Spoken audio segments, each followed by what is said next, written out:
Graph में हमें F of x दिया गया है और हमें ऐसा दौरानिया बताना है जिसमें एफ डैश ऑफ एक्स सिफर से बड़ा है यानी मुस्बत है और F double dash of X सिफर से कम है यानी मनफी है। एफ डैश एक्स का सिफर से बड़े होने का मतलब यह है कि जहां फंक्शन की ढलान मुस्बत हो यानी फंक्शन बढ़ रहा हो।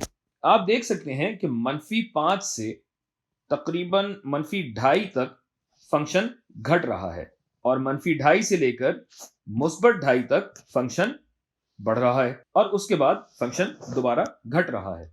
यानी -2.5 से तकरीबन +2.5 तक के दौरानिये में एफ डैश ऑफ एक्स मुस्बत है, सिफर से बड़ा है। एक बात तो ये हो गई। अब F double dash of x का क्या मतलब है?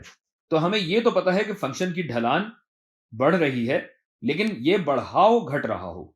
यानी फंक्शन तो बढ़ रहा होगा, लेकिन इसका बढ़ाव या रेट ऑफ चेंज घट रहा होगा। ग्राफ पे इसकी पहचान यह है कि फंक्शन का घेराव या इसका कॉनकेव नीचे की तरफ होगा।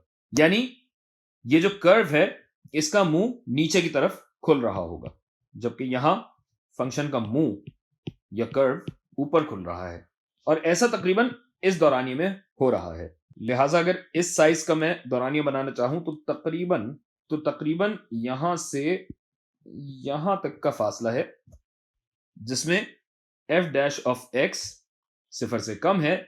लिहाजा ये हमारा जवाब है।